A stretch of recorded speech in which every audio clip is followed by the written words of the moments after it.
Coming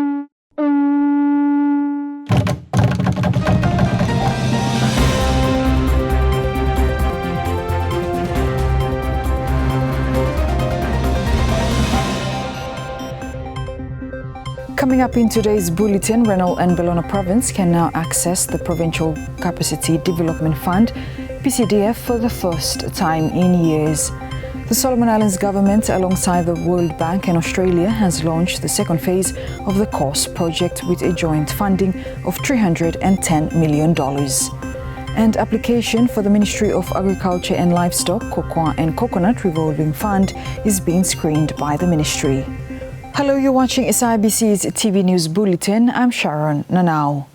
Rennell and Bellona Province has secured access to the Provincial Capacity Development Fund, PCDF, for the first time in years, with an allocation of $3.1 million for the current financial year. Andrea Mahanua with the details. Rennell and Bellona Province can now access the Provincial Capacity Development Fund, PCDF, for the first time in years. Approximately $3.1 million is allocated to the province for this financial year. Premier Derek Pongi told SIBC News that access to the fund will enable them to focus on development activities. A big something for Mihala, small province, so when you access what amounts of money or same, Baham have a big impact lo Mihala as a province. So Mihala have by Mihala use him now these funds for improve him now education, fisheries, administration, especially headquarter. Headquarter Mihala, if you go in, you don't think you can say in headquarter. Have no locals and have place where have government administration, a center. So most of the PCDF funds for this year and next year we have focus now around that area. Pongi emphasizes they are committed to ensure both transparency and accountability on the use of public funds. Rennell Bellona audit status have a disclaimer, the lowest ever status lo side lo audit. So he mean him Mihala lo side lo handling finances. Mihala that status there.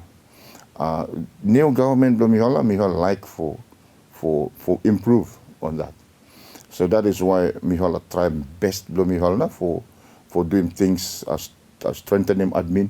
Because last time Mihala no gare what officers there. Now Mihala put him in place. What must follow now because what work about them gare what for follow me. Mihala try for no interfere as politicians. He assures his people that the provincial government is committed to serving their interests.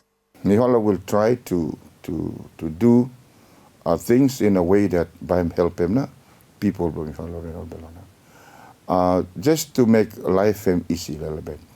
Just to make him people access to services where I need them too much. Just to help them for live a better life. Because down there, life is hard too much. Cost of living is high too much. So as a provincial government, work with national government, the thing now is people now is our focus. So I can like assure Mogata that your government is there for you. Andrea Mahanwa for SIBC TV. Applications for the Ministry of Agriculture and Livestock, Cocoa and Coconut Revolving Fund is being screened by the ministry. Permanent Secretary Dr. Samson Viulu told SIBC News as of Thursday last week the tabling data recorded 371 applications. He said they expect the data to increase as data tabulation continues. And this for revolving fund may worth approximately $5 million, just under $5 million. And now he already closed now. And so far, he may receiving 371 applications from both Honiara and Okat provinces. But mind me fala that other provinces like Isabel, Central, Rennell, and one particular province, Makira, he may still yet for tabulating data block. So far data you may receive 371 applications and the total funding where you may request him throughout application sa him 46 million. Although revolving fund blame him only approximately 5 million Solomon dollars.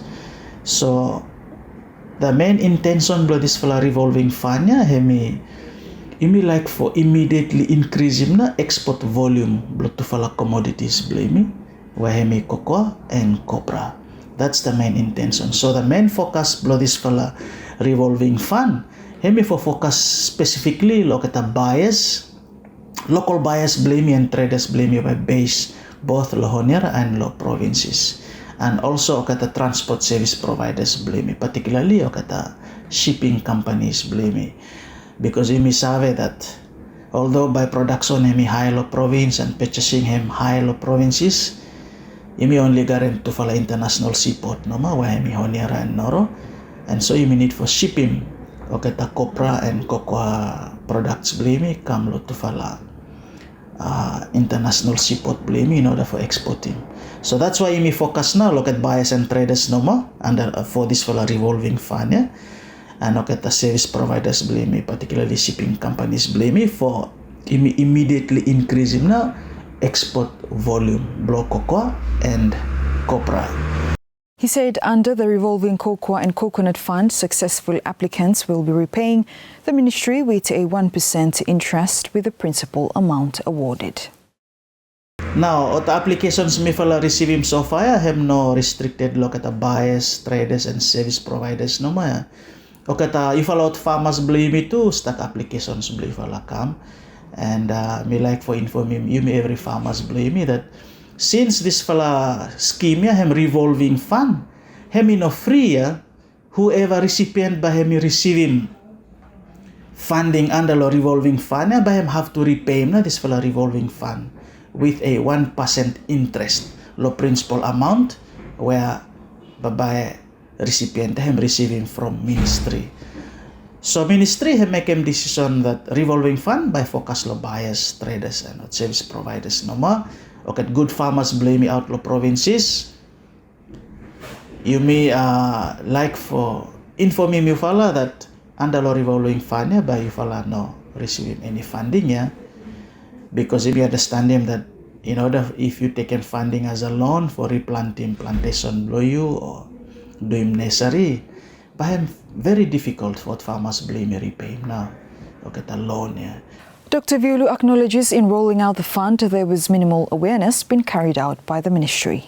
We actually don't have the resources for go around every rural villages blame me for informing every potential and existing buyers and traders blame me there. So that's very true. What we did was me just send them out no market the forms, yeah, look at the provincial capitals blame me, and me rely look at the extension officers blame me where stay look at provincial capitals here now for informing look at the rural buyers, traders and service providers blame me. However, it may also acknowledge him that many of our extension officers in the provinces, they don't have the logistics, including boats, OBMs, and fuel for travel around and informing Makata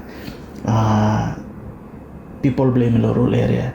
Mifala also, I think, not really carrying out good fala dissemination of information through law SIBC and also law kata other platforms where we're supposed to do. So yeah, it was a very minimal awareness on our part.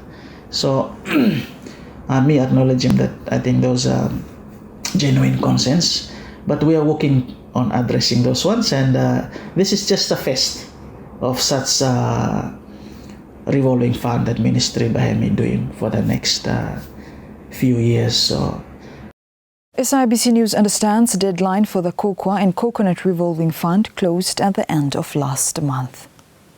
The Solomon Islands government, alongside the World Bank and Australia, has launched the second phase of the Community Access and Urban Services Enhancement Project with a joint funding of 310 million Solomon dollars. Ian Kakui filed this story. The Solomon Islands government, together with the World Bank and Australia, launched the second phase of the Community Access and Urban Services Enhancement (COUS) project in Honiara on Friday. A joint funding of 310 million Solomon dollars from World Bank and Australia was injected into the project that will continue to generate employment, improve urban infrastructure, and enhance climate resilience in Solomon Islands. Speaking during the launching, Minister of Finance and Treasury, Honorable Manasseh Sogavare, thanked the COST project team for the initiative and the World Bank and Australia for funding the project.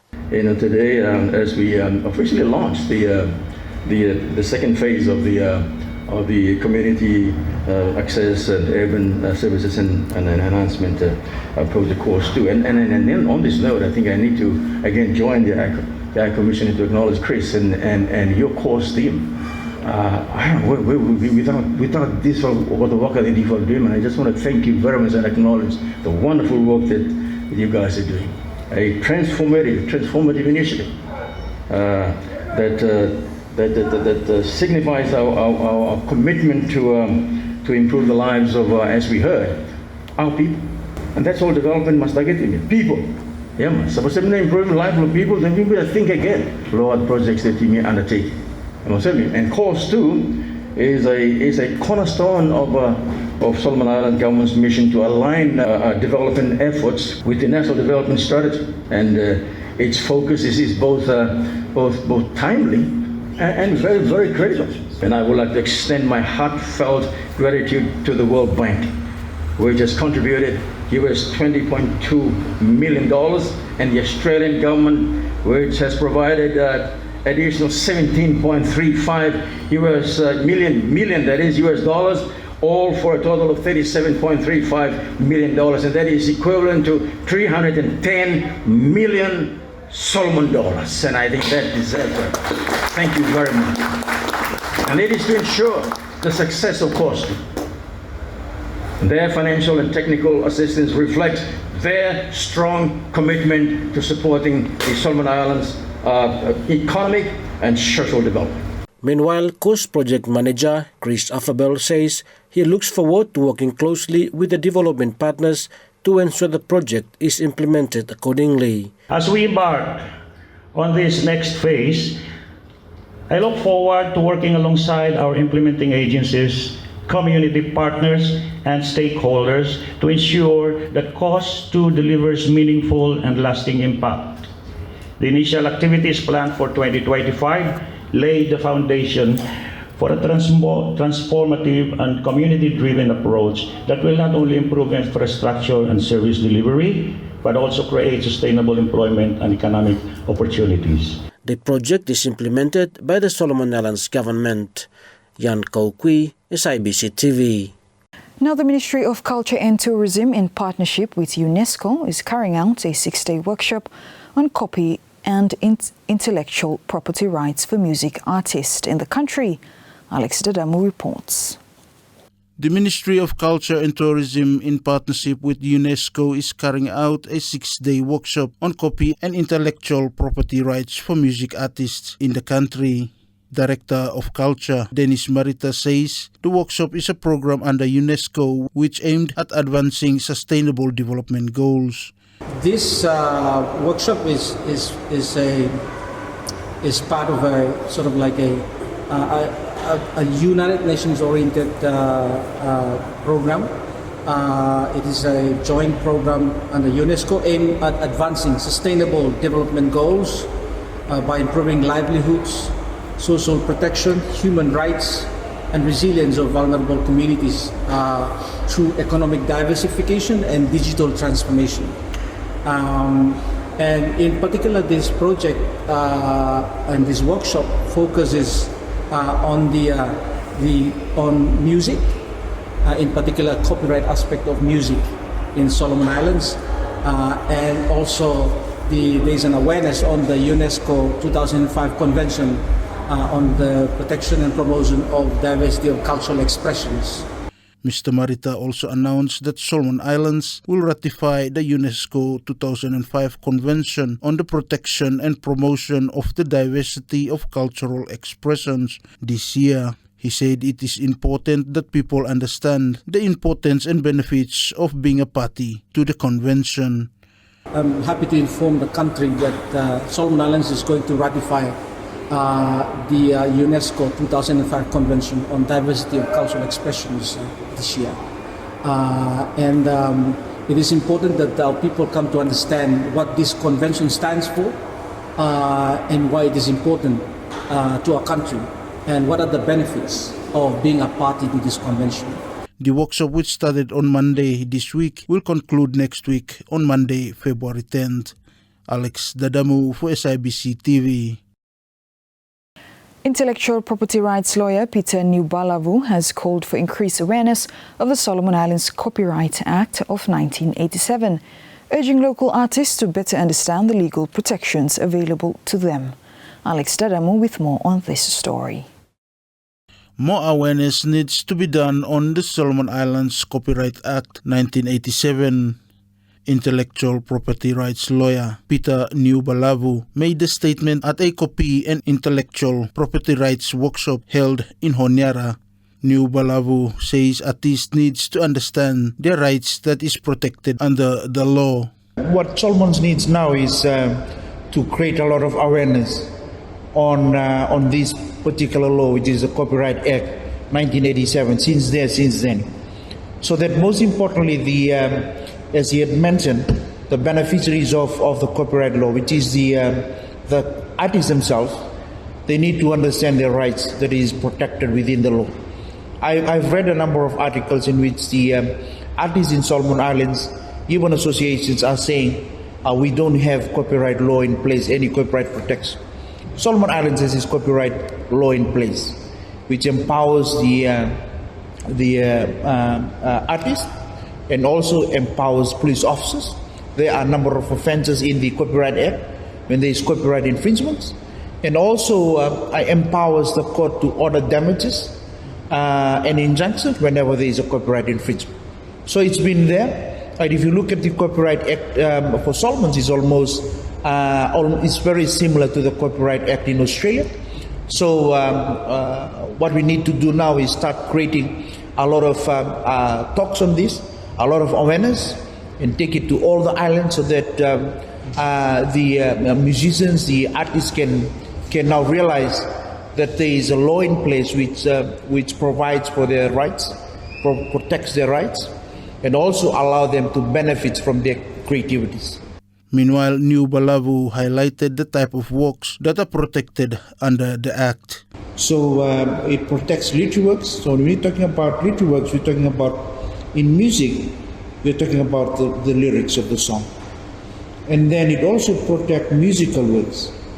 These are, now we're talking about musical compositions, right? Which involves the melodies and so forth. And then the law also protects sound recording, right? Which means these are two categories of works and a subject matter, which is a sound recording. These are all protected under copyright law, which the artist must benefit from it. So an example would be, if he is the owner of, if he is the person who wrote the song, he owns copyright over the lyrics. And then if I put on the, compile the compositions of the song, then I'm entitled to another, I'm entitled to obtain a licensing fee out of the composition because of my right over the musical works. And then if we also involve, we engage someone to do the recording for us, then the person is entitled to the sound recording rights, right? So if you are going to use the music, write the whole song, which includes the recording, the music and the lyrics, you will have to obtain license from us.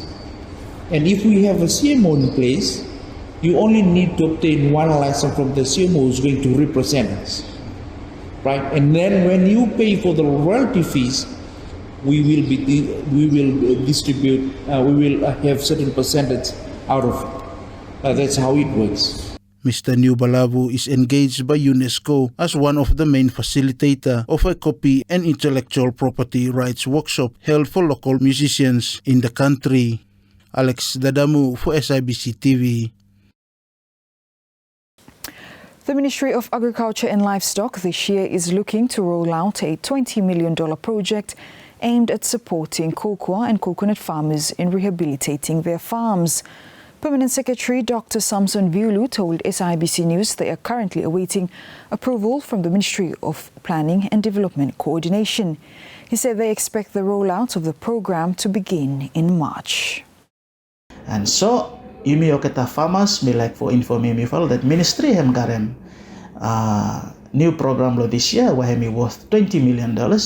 Solomon Islands government na hem provide him for buying replant and rehabilitating Oketa cocoa and coconut plantations blame throughout the provinces. You may yet for receiving approval from Ministry of National Planning and Development Coordination.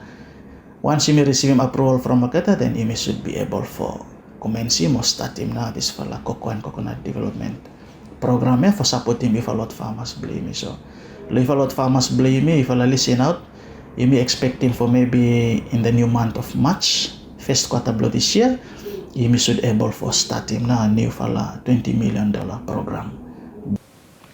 Police at Tara have arrested 2 young male suspects in relation to the death of an old expatriate at his home village in Kangao Island. The suspects are now on remand. Assistant Commissioner, National Capital and Crime Prevention, Samson Pogeava, confirmed this to the local media on Thursday.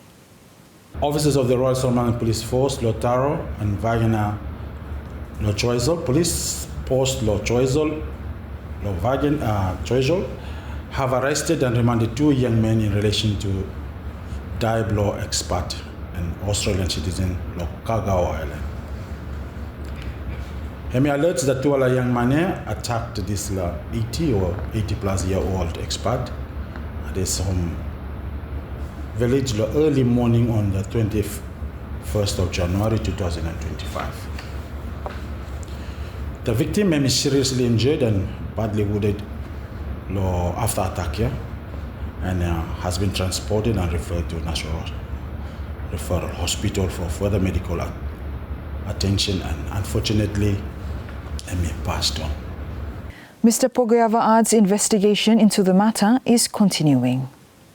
Suspects, the incident here, was remanded and investigation into the matter and continue. May call on anyone in relevant information for come forward and assisting police to ensure those who are involved must face injustice or what actions or what are doing. So for information to general public and those people surrounding Kangao area, Taro Police can be contacted on phone number 63199 or 63100. Now, the establishment of a temporary Malaita Youth Hub in Auki was a major achievement for the Provincial Youth Council. President of the Malaita Provincial Youth Council, Philip Subu, told SIBC News that funding to construct a permanent youth hub has been secured. We have secured funding for our new youth hub, and one through the Ministry of Youth, Women and Children's Affairs. We have taken $10 million there.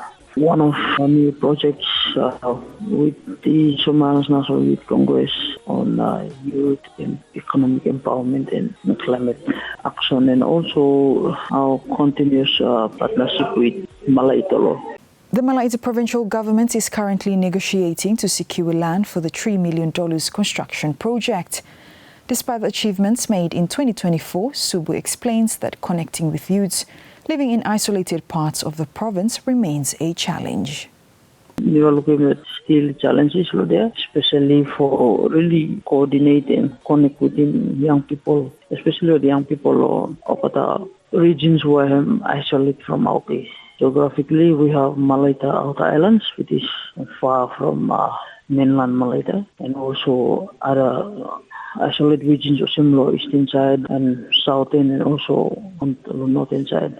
I'm not challenged for really set them up with ward youth committees or ward youth councils.